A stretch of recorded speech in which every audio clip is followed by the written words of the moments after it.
Dandavat pranams to all the devotees on the call. Please forgive me for stopping your chanting. It's time for our Srimad Bhagvatam session by His Grace Sri Badrayani Das Prabhu.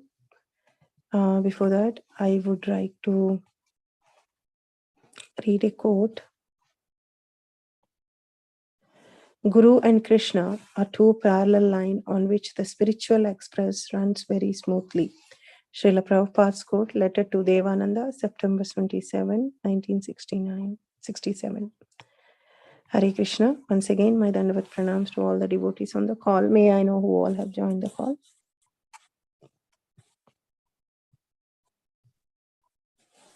Hare Krishna Mataji, please accept my humble obeisances. All glories to Srila Prabhupada and Guru Maharaj.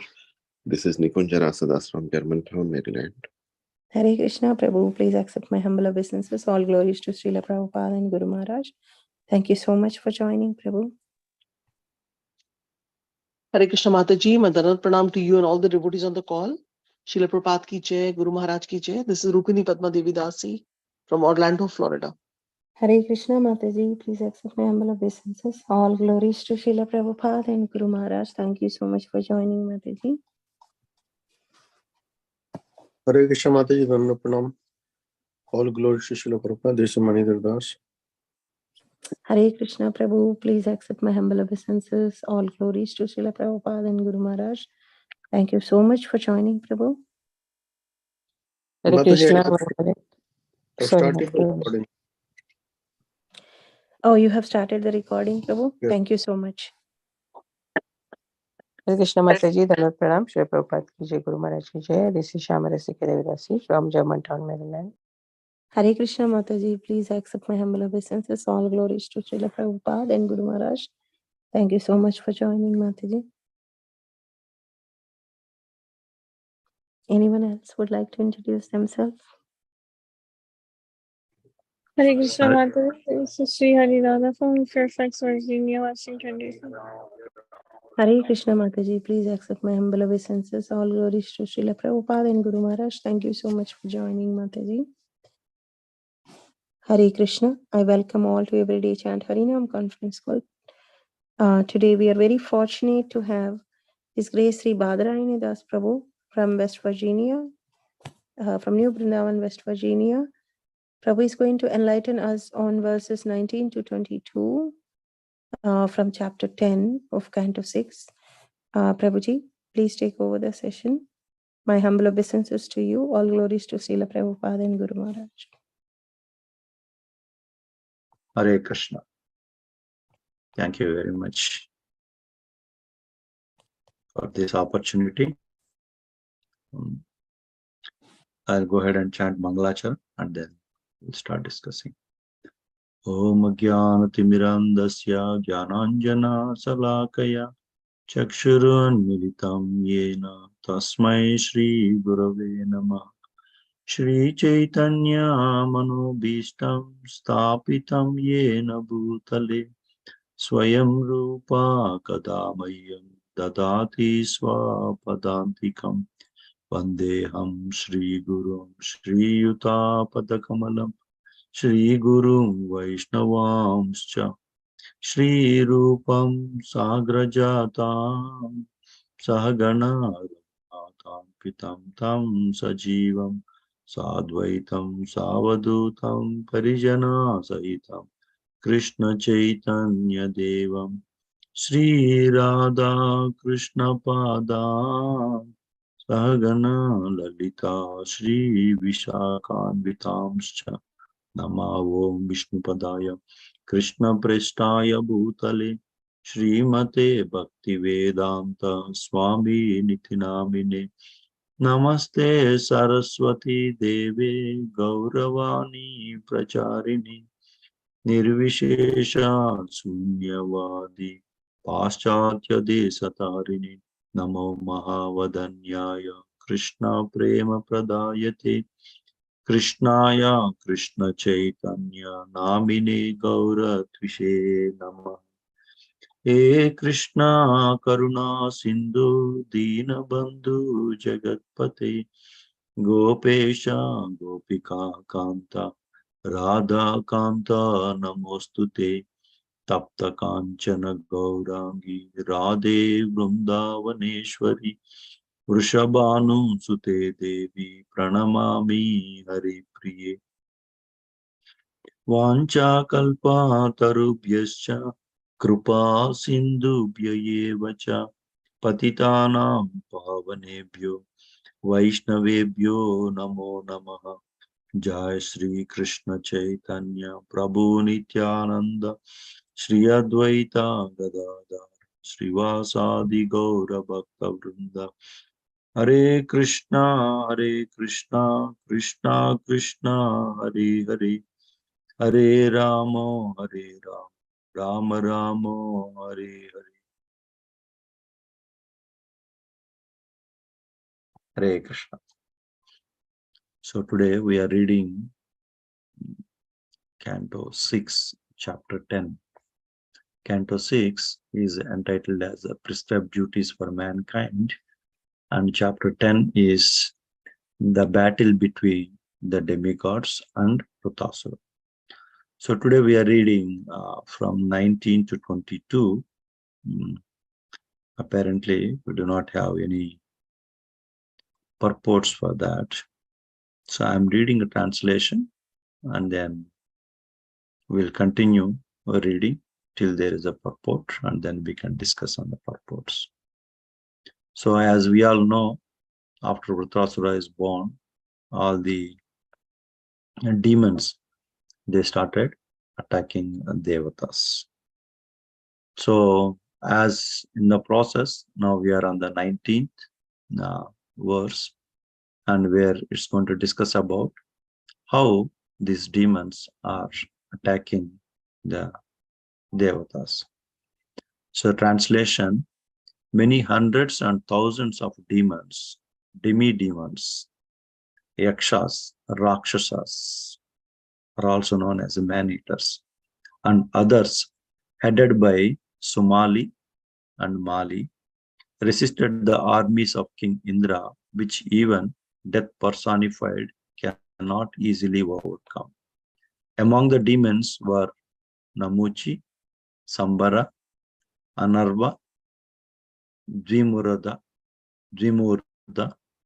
Rishabha, Asura, Hayagriva, Sankusira, Viprachitti, Ayomukha, Uloma, Vrasaparva, Praheti, Heti, and Utkala. Roaring tumultuously and fearlessly like lions, these invincible demons are dressed in golden ornaments, gave pain to the demigods with weapons like clubs, bludgeons, arrows, barbed darts, mallets, and lances. So one of the things which we can see here, even in Bhagavad Gita also, the Duryodhana was discussing in the first chapter with Dronacharya, explaining about the warriors, the kings, those who come to fight in the Kurukshetra war from the side of Pandavas or from the side of Kauravas. As he is explaining, he takes about so many names of different kings, King Kashi, Raja. So like that, he talks about so many of them, different kings. So one of the question comes to us being asked is that what is the use of taking these names of kings in the battlefield of Kurukshetra? Because it is of, insignificant. It is of no use taking their names. That's not the purpose of Bhagavad Gita as such. So what are those kings doing in Bhagavad Gita? Agreed, they may be fighting in the war, but then what is that to do the names of the king in Bhagavad Gita? The same thing here we can see. What is that to do with Srimad Bhagvatam where Sukadeva Goswami is explaining of different demons, famous ones is talking about, so to say. They talks about Namochi, Sambara, Anarva, Dyumurda, Rishabha, Asura, Hayagriva. So like this is talking about so many names he is talking about. So the Acharyas, they say, in the context of wherever Krishna is present, everything and anything becomes important. Because the kings, whoever it may be, they were present in the association of Krishna. They were present in the battlefield where Krishna is present. That becomes as an important thing to discuss as such. So wherever Krishna is present, whatever Krishna do, it actually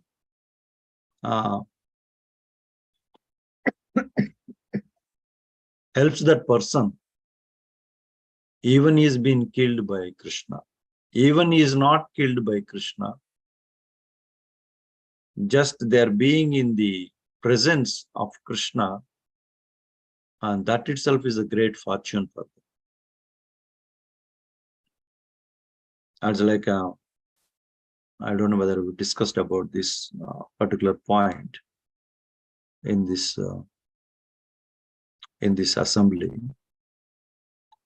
When Putana comes to kill Krishna, Krishna is, she's there to kill Krishna actually. She's coming to kill Krishna. And she came to kill Krishna.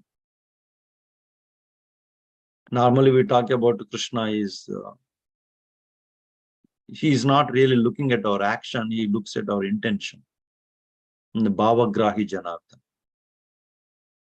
Krishna is not really looking at what you are going to, how you are preparing organic vegetables, you are taking it up. And you are picking such a wonderful, nice vegetables for preparing sabji, nice rice, and made it in hygienic way, most hygienic way, and not touched or not tasted, and then offered it in a golden plate or silver plate with the golden spoons or silver spoons. Krishna is not looking at that. Krishna is looking at your bhava, with what is the love you are offering. So he is not really looks at externals. He looks at our bhava. Whereas Putana, on the other hand, her bhava is to kill Krishna. That is her intention, to kill Krishna. But then what did Krishna do there? Krishna is sending her to Goloka Vrindavan, and he is looking at her action there. Where he talks about Sukadeva Goswami, he tells to Parikshit Maharaj, Aho Bakiyam Stanakala Kutam Jugum Saya Piyaya Piyasadvi Lebe Gatim Datri Uchitam Tatonya Kim Vadayalum Saranam Rajama. Aho Bakiyam, finally, Baki, the she demon. Demons normally you don't find ladies. Even in this battlefield where we are seeing, all of them are men. There is no ladies, lady demons. But very rarely you find a lady demons. That's why Sukadeva Goswami is saying, wow, finally, Aho, Bakiyam, Stanakala Kotam. She is coming by applying Kalakota, poison on her breast to give to Krishna. And the act, what she is doing is the most disgusting activity.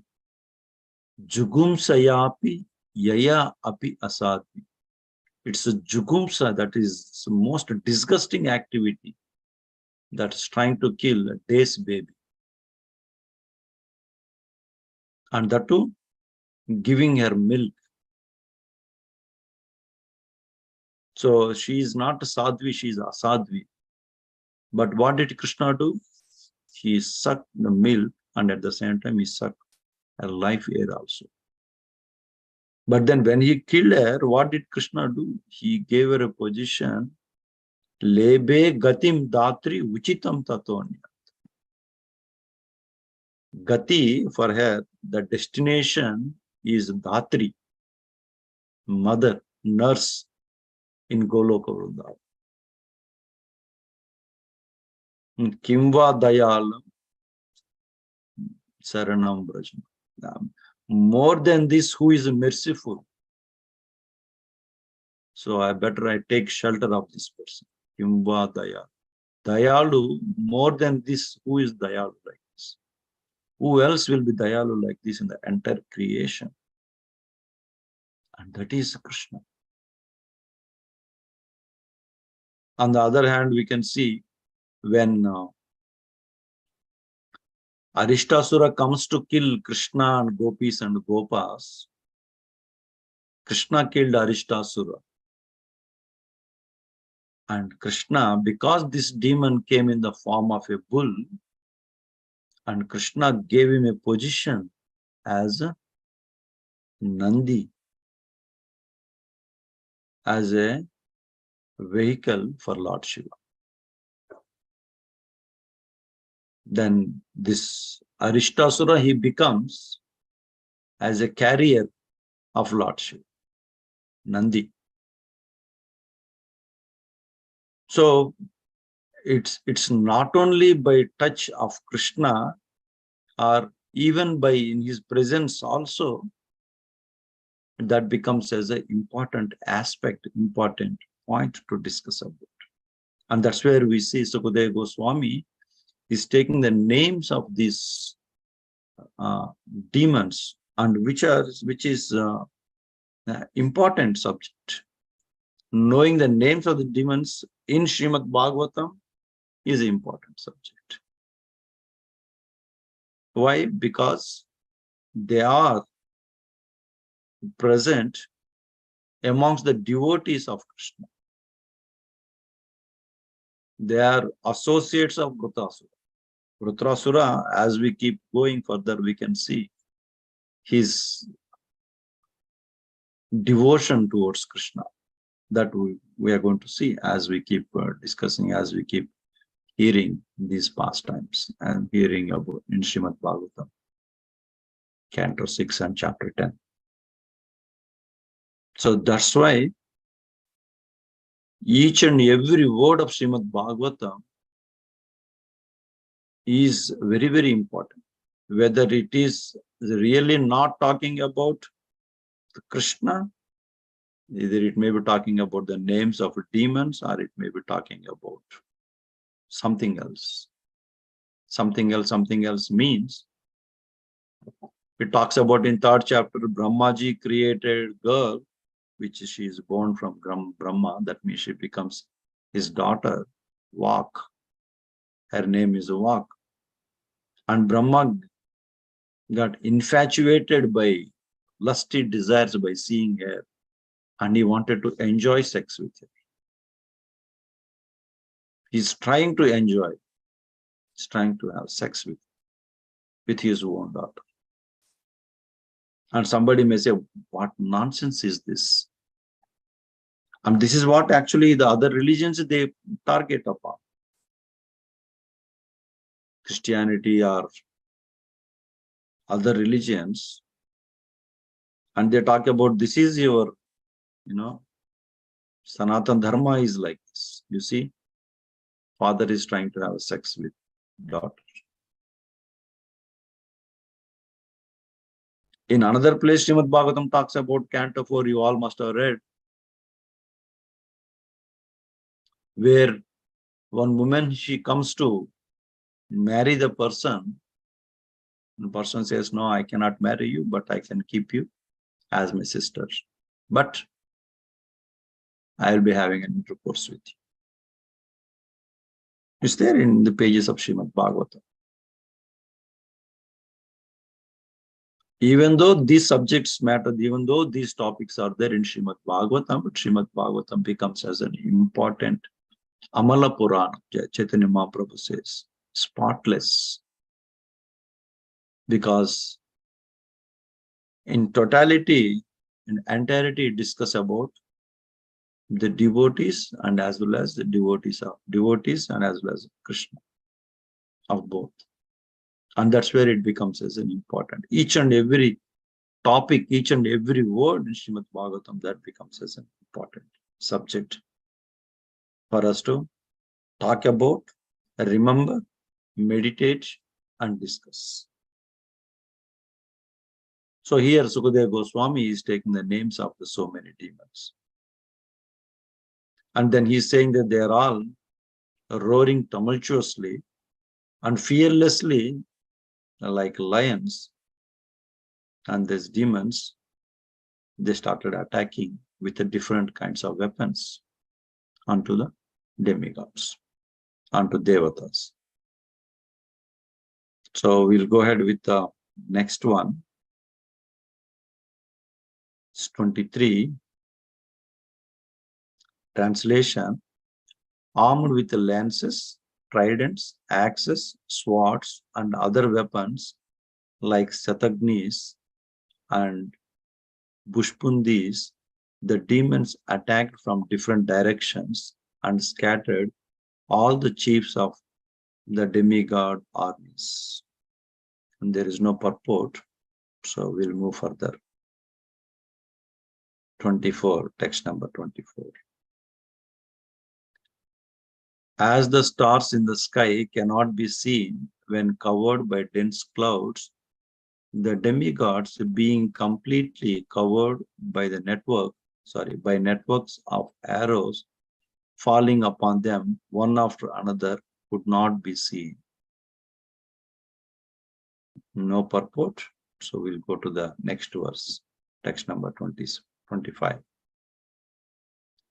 The showers of various weapons and arrows released to kill the soldiers of the demigods did not reach them, because the demigods, acting quickly, cut the weapons into thousands of pieces in the sky.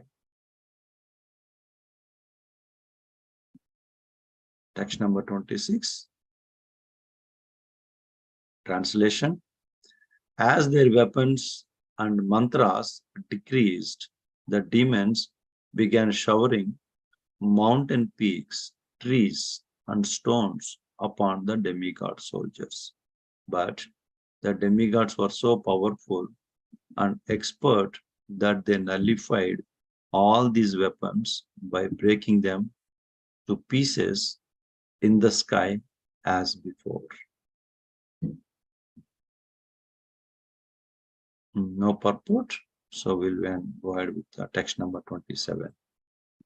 When the soldiers of the demons, commanded by Vrutrasura, saw that the soldiers of King Indra were quite well, having not been injured at all by their volleys of weapons, not even by the trees, stones, and mountain peaks, the demons were very much afraid. And no purport, so we're moving on to text number 28. When insignificant person use rough words to cast false, angry accusations against the saintly persons, their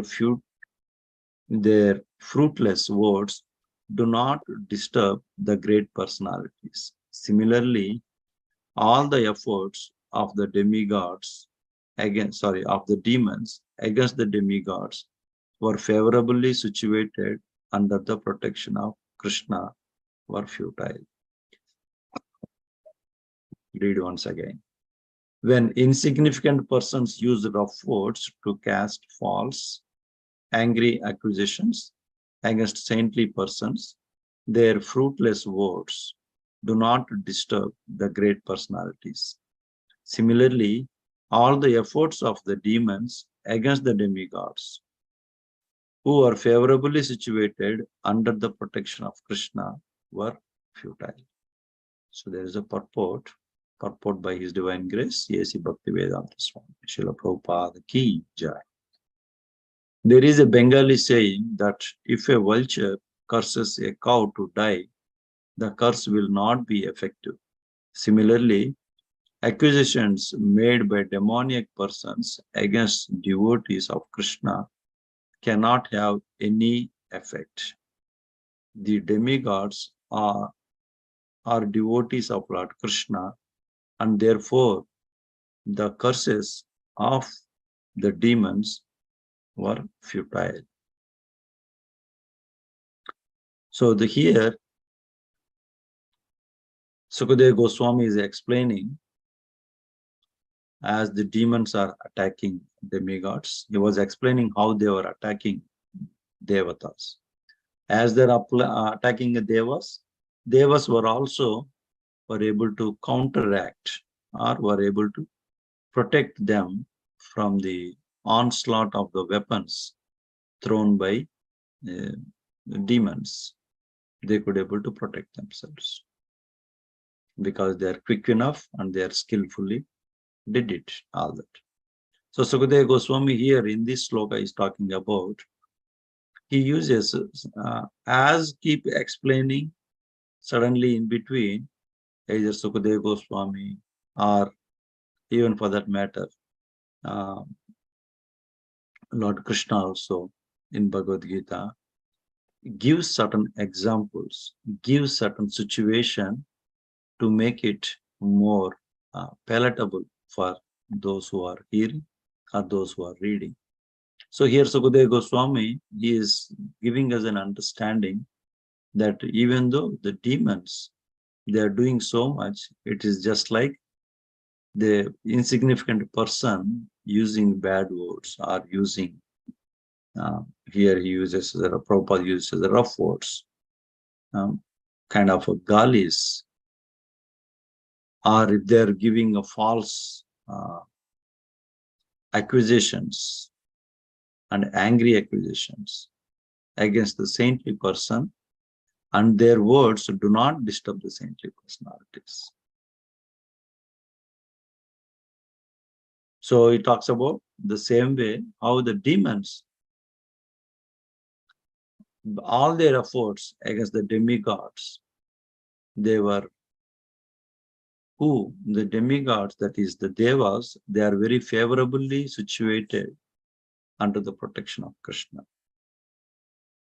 So I guess them, if anybody does anything, that becomes as a futile.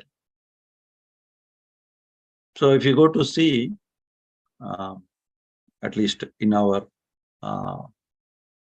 scriptures, whatever is mentions about of different demons, they are trying to attack saintly personalities and trying to put them in trouble.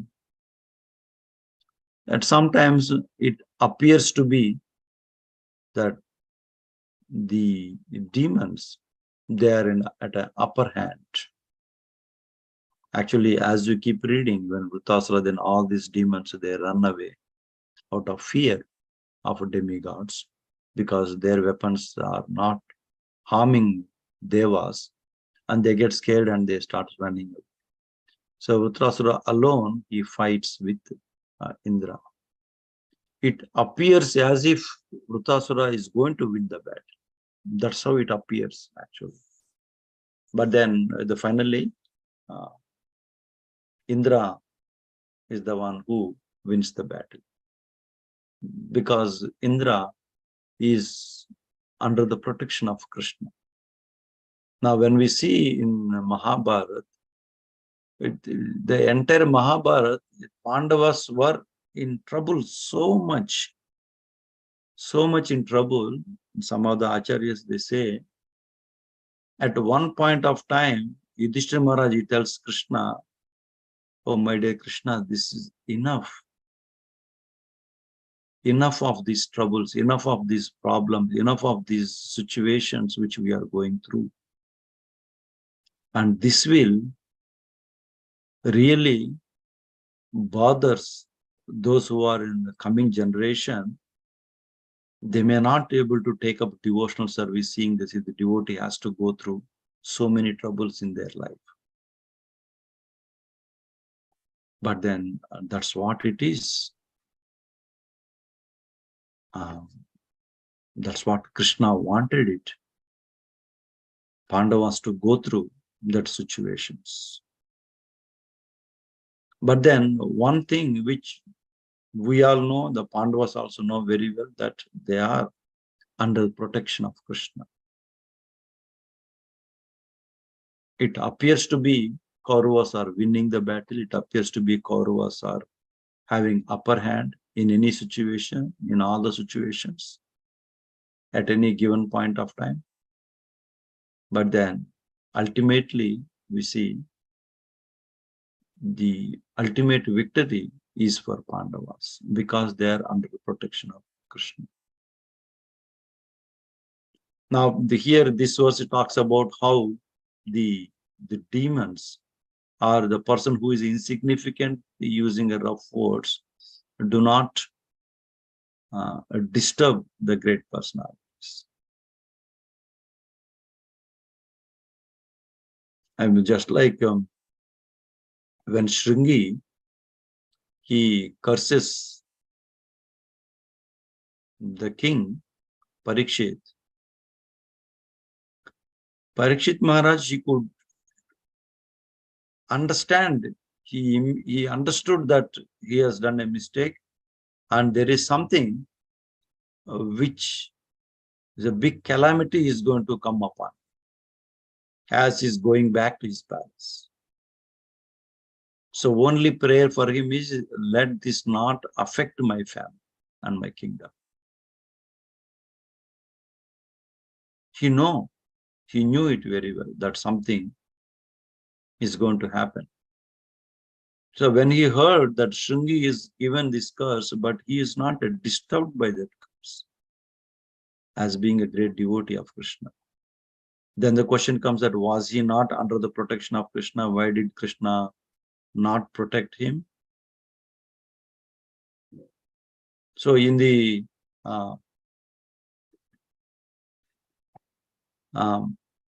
Vedic lifestyle, what we can see is that every action will be justified, whether it is a good or bad, by looking at the results of that action.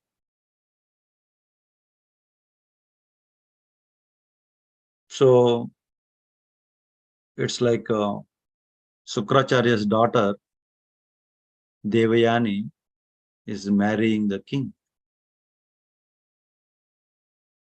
And the king, he falls in love with Devayani's maidservant, and who happens to be the daughter of a king actually. And there is a big story which we are not really talking about it. Or for that matter, we see Vidura is born from a maidservant through Vyasadeva.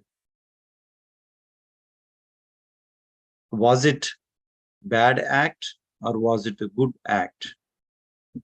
That gives us the results when we look at the results.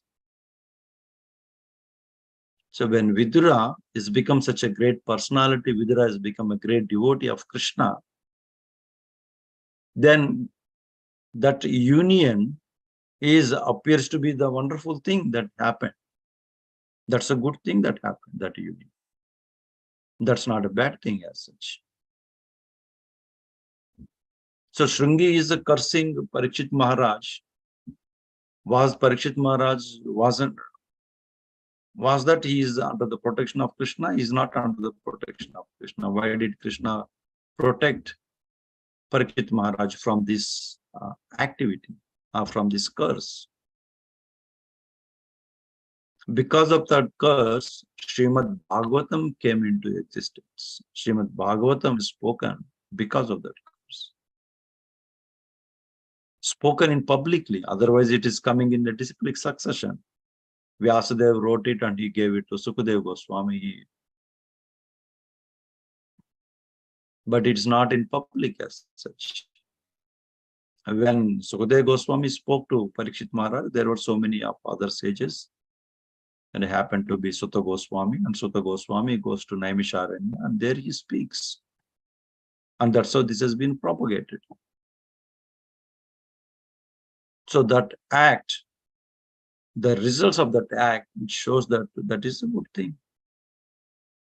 And for that matter, the devotee, whether he is in this body or he or she is in this body, or if they go back to the spiritual world, they are always serving Krishna. Just like Anantacharya, when he is in Tirupati, under the instruction of his guru, Ramanujacharya, to take care of Tirupati temple, Balaji temple. He stays there, and then he is trying to worship Lord Balaji with the different flowers. So since there are no flowers, then he started gardening there so that the flowers will come. And with those flowers, he can worship Lord Balaji. And that happened to be, there is a snake, and that snake bites him. And his disciples, they are telling, come on, we'll go to doctor, we will get the treatment for this. But he's not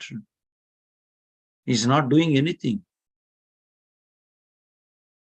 So then these disciples, they run to Lord Balaji, Lord Venkateshwara, and then they pray to him, see, you devotee, is a great devotee of yours, he is bitten by snake, but he's not really doing anything for that.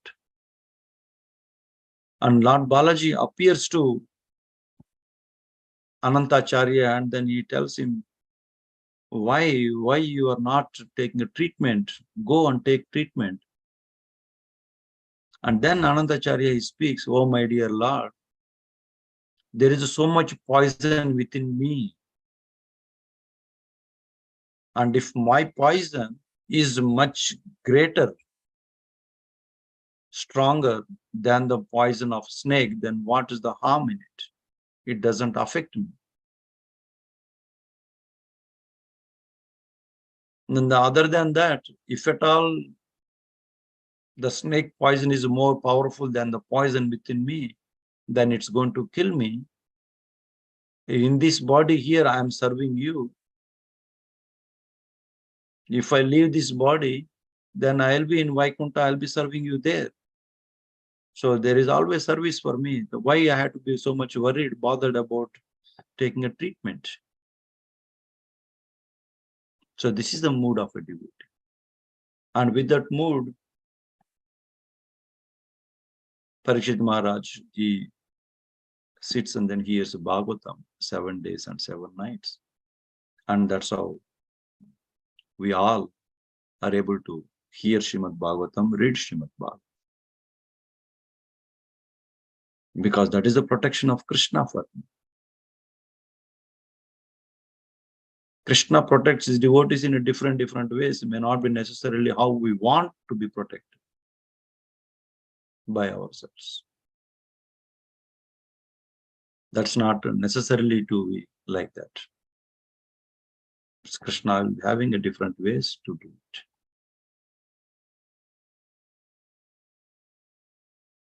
As Srila Prabhupada talks to his disciples and tells them that, yes, you all pray, then Krishna will keep me here. But Krishna did not keep Srila Prabhupada here, because there is some other activity for Prabhupada, which Krishna is looking at it. So the Prabhupada has to leave this planet Earth, of this universe. Or he may be going to the different universe. So who knows what is Krishna's plan?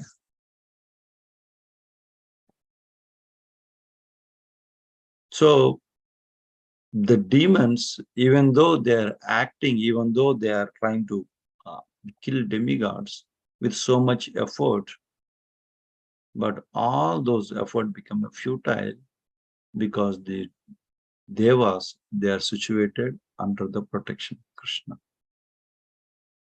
So when we are under the protection of Krishna, it is never is going to be the futile as such. Protection of Krishna. It is always there. Now the demons are talking about insignificant person, or the demons are using bad words to the saintly person, does not disturb them. This is again another lesson for all of us to learn. Even amongst the devotees, we will have a fights. We will use this kind of, the sentence remains same. It may not be when an insignificant person use rough words. It may say that when a devotee use rough words to cast false, angry accusation against saintly persons, against another devotee, their fruitless words do not disturb these other devotees. That may be disturbing them. We may not be considering them to be a devotee because they may be acting like a devotee, or they do not have those qualities of a devotee. So we may use or we may criticize them. But Krishna is always looking at them as his devotees. Api chetasa duracharu. Even they perform, even they perform very gross sinful activities, still Krishna considers them as his devotees. So who are we to talk about? Who are we to criticize them? When Krishna himself is still treating them as devotees. Just like in South India, in Sri Rangam, there is one, the devotee of Krishna, of Ranganath. Whatever he sees Krishna. Will that be useful for Krishna or not? Anything he sees. So he starts making a garden so that the flowers he can offer to Ranganath every day. Then it happened that one prostitute was walking by. Looking at her, he is thinking whether she will be useful for Krishna or not. Is it a flower or it's not a flower? Only if it is a flower that can offer to Krishna. It's not a flower, then no. So he didn't even pay any attention to her. Her ego was hurt so badly. She told her associates, I will make sure this person is falling at my feet and always cling to my feet. And she comes in the disguise of a poor lady and as an orphan, don't have anyone. So she want him to give her shelter. He is immaterial to anything. He said, okay, take care of, be here. And she is helping him in doing the gardening of the flowers. One day it happened that it rained heavily. And she's getting wet, so he invites her inside into his kutir, and he asks her to change her dress. As she is changing her dress, then he's slowly, gradually, his thoughts started changing. He's not looking at her as will she be useful for Krishna or not? Is she flower or not? He started looking at her as, oh, she's looking beautiful. Want to have her association, want to be with her. Slowly, he fell in love with her. And then she showed her the actual Swarupa. She went to her place. He started going to her place all the time. He forgot about everything, the worshipping Ranganath, taking care of garden, everything he left. He's just behind her all the time. And then finally, that lady and her mother, they threw him out because he don't have any money, and they are prostitutes as such. And he is crying in separation from her. And that time one person comes and then brings one gold plate and gives it to her, saying that I am his disciple. I could not bear him doing like this, so I brought this. So please take him in and then please treat him nicely. So he is now back in her house. Suddenly the king comes to know one of Lord Ranganath's offering plate, golden plate is missing. And then the soldiers started searching everywhere and they find the plate in their house. And they told that this person is the one who gave us, his disciple gave us. And this person is saying, I don't have any disciples. Where should I, from where I get it?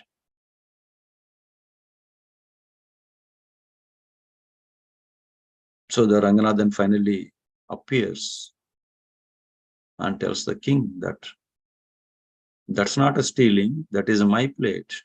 I have all the rights to do whatever I like to do. So I gave that plate because I could not see my devotees going through such a situation. So I want to help my devotee. So that's why, because she's not allowing him inside, so I gave her this golden plate so that she can allow him inside and he can enjoy with her.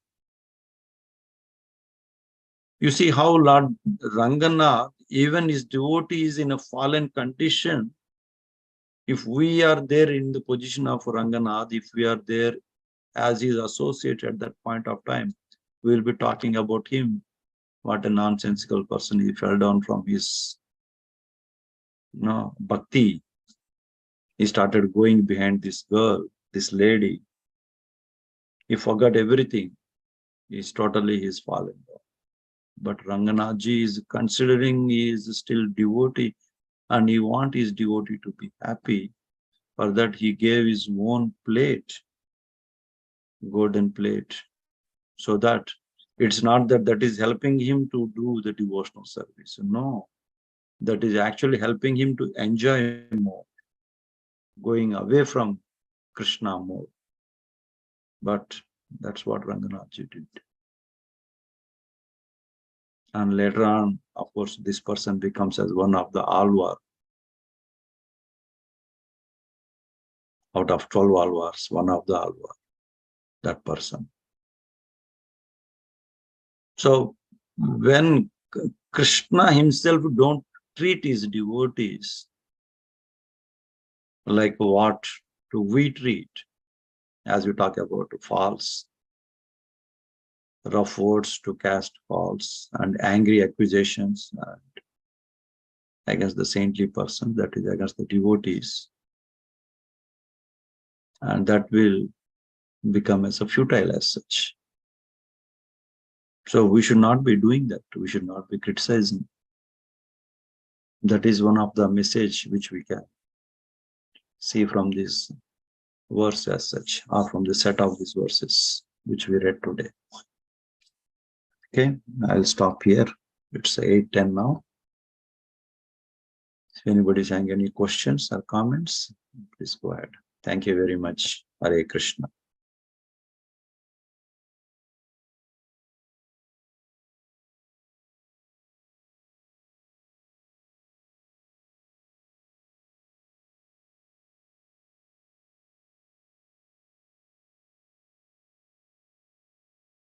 Hare Krishna, Prabhu. Dandavat pranams. That's a wonderful session. Thank you for enlightening about one of the Alvars and Lord Ranganath's merciful nature.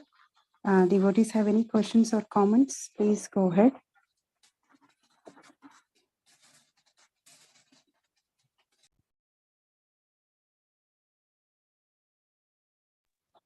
Hare Krishna Prabhuji, Dandavat Pranam, Shri Prabhupada ki jai, Guru Maharaj ki jai. Thank you so much for this nectarian class. I don't have any question, but your classes are always very nice.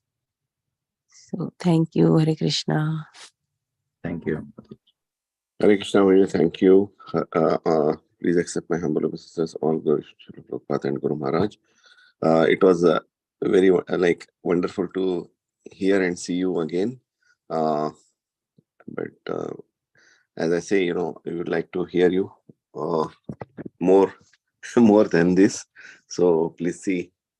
And yeah, every time it is nectarian and you take us into deep thoughts. So very nice examples about Ranganath and Balaji. So thank you for the wonderful class. And also thank you for your chanting. We were happy to hear you today. So would request you to see if you can please, be with us every time. So which energizes us and makes us also to chant every day early morning. Thank you, Prabhuji. Hare Krishna. Thank you, Prabhu, for your encouraging words. Hare Krishna Prabhuji, Dandavat Pranam on this Prabhupada. That's such a nice class, so reminding us the Lord is so merciful. Even if appreciate Sudurajara, so even if somebody is so fallen, if he is Ananda Bhakta, then it is the Lord is so merciful and gives him more and more chance. In fact, calls him Sadhu. So it's Sadhu Eva Samantava. So it's so nice to remember how merciful Lord is. Though the Lord is Udasina Vadasina, that is, he is indifferent even to the creations and this Srishti and Pralaya of so many universes, but still he takes so much interest even in a devotee who has fallen. So that gives us so much so much pleasure, so much support, so much mellow in his devotion, in surrender to him. I had one question to Prabhu. So Krishna says, Tesham antagatam papam jananam punya karmanam. So it appears that unless somebody is antagatam papam, his papam is not gata, so he would not come to Krishna. But at the same time, Krishna says, apichetsa durachara. So, so how durachara means some papa is there. So how is it that with pap somebody is able to come closer to Krishna? I mean, of course, he is not doing Drira Brata. Maybe he is in between. That's what we were discussing. Krishna is so merciful. Even though Putana is so papi, but still he could give her a position as a mother. So Krishna can do anything. So only thing is, if he is becoming a favorable to us, then yes, he will do it. Now, how is that Krishna is becoming a favorable? Krishna is not becoming a favorable. How is that Krishna is giving a position for Putana as a mother in Goloka Vrindavan? Even though she is there, she already killed so many children in the area of Vraj as such. And she is come to kill Krishna. Even though it is there, but Krishna is so merciful that he is giving her a position as a mother. So Krishna can, if he decides to do something, that he can do it. That may not be, there may not be proper logic for us to understand, oh, this is how it is. It's all that's where Krishna talks about in Bhagavad Gita. Janma karma chame divyam yo me veti tattvataha. Tyaktva deham punarjanma neti mamso arjuna. My activities and my birth is so difficult to understand. And on one hand, Krishna is talking about in Bhagavad Gita, Patram Pushpam Palam Toyam Yeme Bhakta Prayachiti. On the other hand, Bali Maharaj, yesterday was a Vamadeva appearance day. Bali Maharaj is given everything to Krishna. Nothing that is left for him to do, to give more. He gave everything.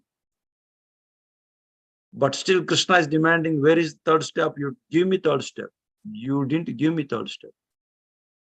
So Sukadeva Goswami, he tells Parikshit Maharaj, then Lord Brahma, who is in Satyaloka, he comes down and then he asks Vaman Deva, Trivikrama, what is this, Lord? What are you doing? In Bhagavad Gita, you are saying that Patram Pushpam Palam Toyam. Now you are saying that you are demanding more from this guy. Whereas he is already given everything. On the other hand, you are saying just you need a Patram, you need a Pushpam, you need a Palam, you need a Toyam. That itself is sufficient. It will be, you will be satisfied. But whereas here this person is giving everything. So what is right, what is wrong? Do we need to, rewrite Bhagavad Gita again? We have to write something else there, which is very difficult to understand. So Krishna decides to take someone, he clears off everything and then he takes them. Apicheta Sadurachara, even though they are so much.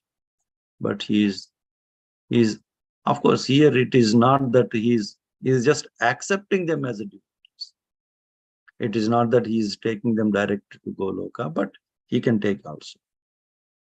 Just like a Potana he has given. So the same way he can take them also if he decides to take them. So that's where Krishna's activities, they become so, it does not fit into the logic as such. In that Lord Ram is a straightforward. There is we can understand proper logic, it can. But with Krishna, it is not. It is, that's what it is. That's how he is. It doesn't fit into any box as such. This is what it is. No, it is not. He can do anything however he likes to, however he wants to. And he does that. And he shows us also that way. Hope that helps, Prabhuji. Yes, Prabhuji. Thank you. Hare Krishna. Thank you. Thank you for this nectar class. Okay. Any other questions? Comments? Hare Krishna Prabhuji, Madana Pranam to you, Shri Prabhupada ki jai, Guru Maharaj ki jai. Thank you for the wonderful class, and for the first time you took up so many verses. So thankful to you for doing that. And actually, our speaker yesterday just took left all the verses and came to the one with the translation. So I thought it's not justified. So I'm glad you went through. And I just wanted to note the last one because I kept going on the phone and I'm not sure, but so we can, give it to our Last next one speaker. is 28. Let me see. I think what I was reading along is 28 or 27. I noted. Okay, 28. 28 is with purport. That's where we Yeah. stop. Yeah. So we did that also yesterday. So 29 tomorrow. Yeah. Thank you so much, Prabhuji, for going through. Because definitely, I always feel that you came after a gap because in the middle you were not able to come for class, and then that link is broken. But then you must have gone and studied from some point at the back, and then refreshed us today morning with Bhagvatam. So really thankful for this service, Prabhuji. And like Nikunjras Prabhuji said, yes, Prabhuji comes twice a week, but then when he misses, so then we miss him and we tell him to come more often, twice a month at least. Please be here with us. So I don't have a specific question because I was also doing something else along with this because it was important. But at the same time, I heard few points and maybe I'll hear the recording also. Yeah, thank you so much, Prabhuji. Hare Krishna. Thank you. Hare Krishna.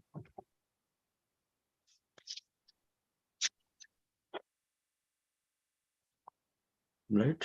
Any other questions or comments?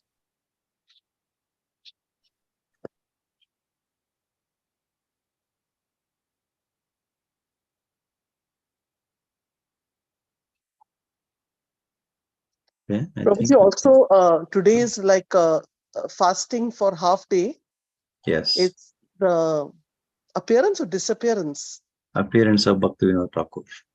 Bhakti Vinod Thakur. Maybe one or two lines you would like to mention, but I'm sorry to catch you at the spot because sometimes, you know, we're not prepared. But I know you're a natural speaker, so if there's anything you can recollect, so we can hear in the morning and continue our fasting and pay our obeisances to him. Thank you, Prabhu. Bhaktivinoda Thakur is understood to be the foremost general of our movement. If Bhaktivinoda Thakur is not present, then we are all not be having this Zoom session as such. After Chaitanya Mahaprabhu left, there were some acharyas, they were preaching, Srinivas Acharya, and then Shyamananda Prabhu, Narottam Das Thakur, the famous ones. And after that, you don't find much the famous ones, especially by the time of Bhaktivinoda Thakur. It has movement has become so watered down. So many apasampradayas came up.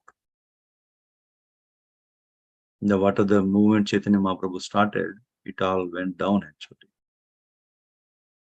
So Bhaktivinoda Thakur, he started reading scriptures and started looking for a Chaitanya Charitamrita. It's very, very hard for him to find Chaitanya Charitamrita. You see how difficult it was at that time. So there were no copies of Chaitanya Charitamrita. So somehow Bhaktivinoda Thakur, he could able to find one copy. Somehow or other he could able to find, and then he read that.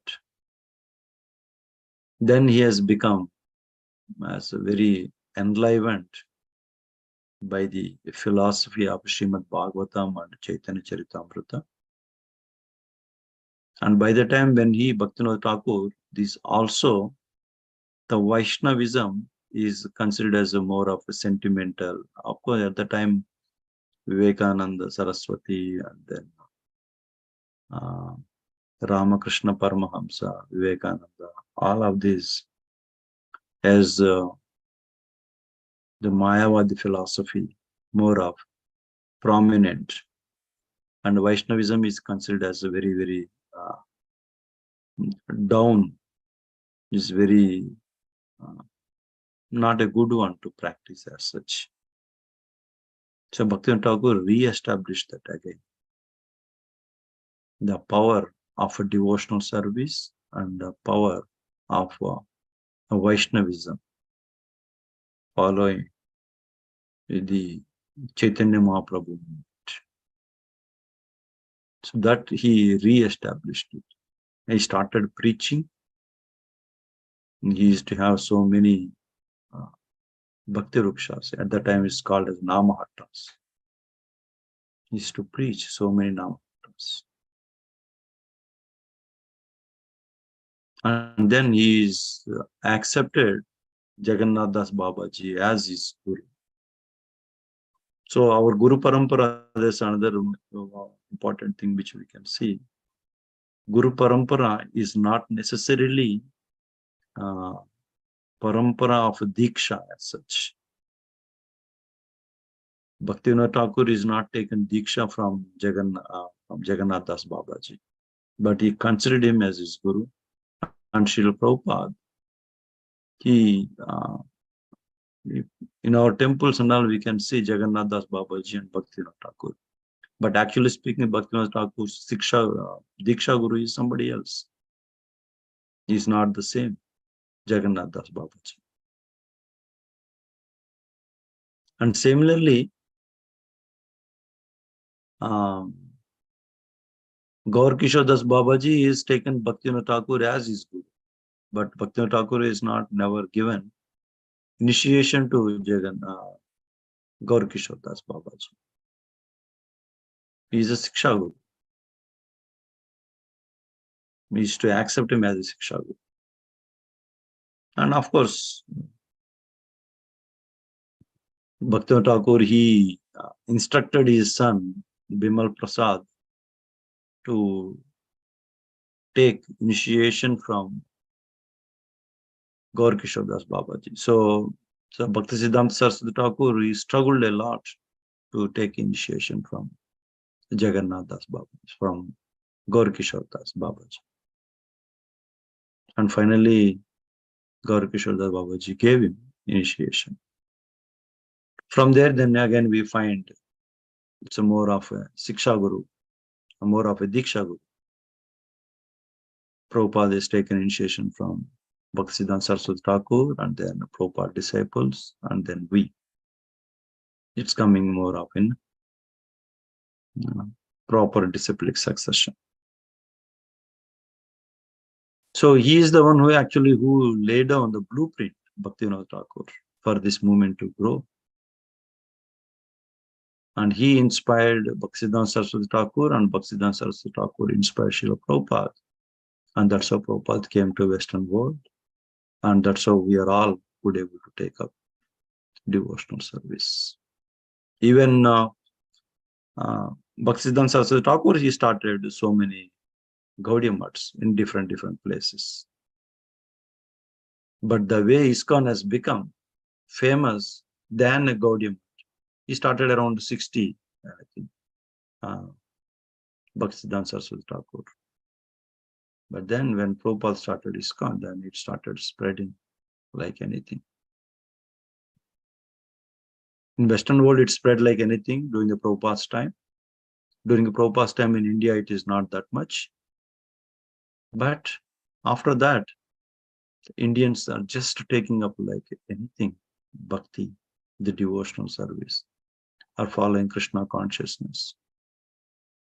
Now it has become so much prominent. Now India is the one of the country that is taking up Krishna consciousness. Of course, Prabhupada says also, Indians are already Krishna conscious. They already know about Krishna. They are already Krishna conscious.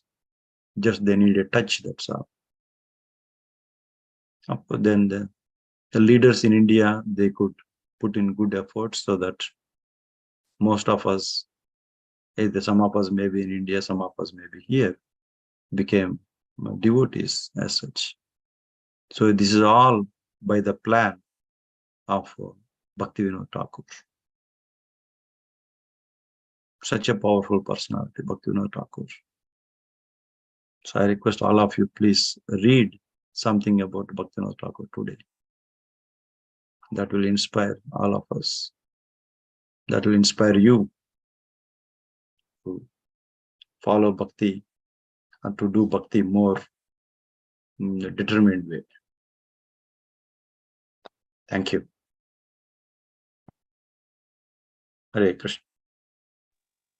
Thank you so much, Prabhuji, for enlightening us about Bhaktivinoda Thakur. And like you said, Srila Prabhupada's, but there is some kind of a link, right? Even if they were not direct, initiating Guru, one Guru found the other Guru, right? Who carried the parampara. There was a connection, right? Yes, there is Siksha. There is Siksha Guru. So in the relationship, either they were the initiating Guru or the Shiksha Guru. Yes. Oh yeah, this is nice to hear.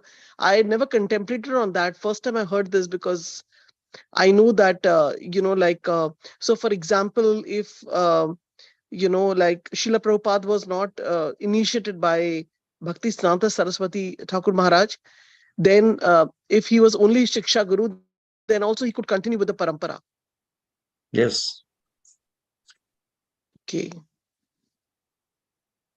So this shows, by your saying this, shows that our Diksha and Shiksha Guru are almost very, very important in our life, because, we should not think that, Diksha Guru or our Diksha Guru is only, because sometimes Diksha Guru is not close by.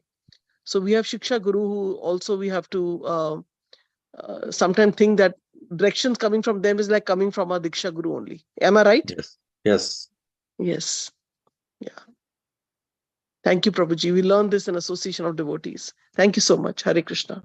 Thank you.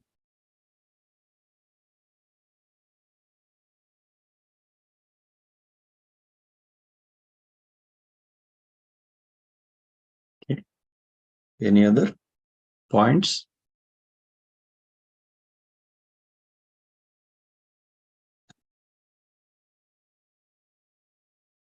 Okay. I think we can end here.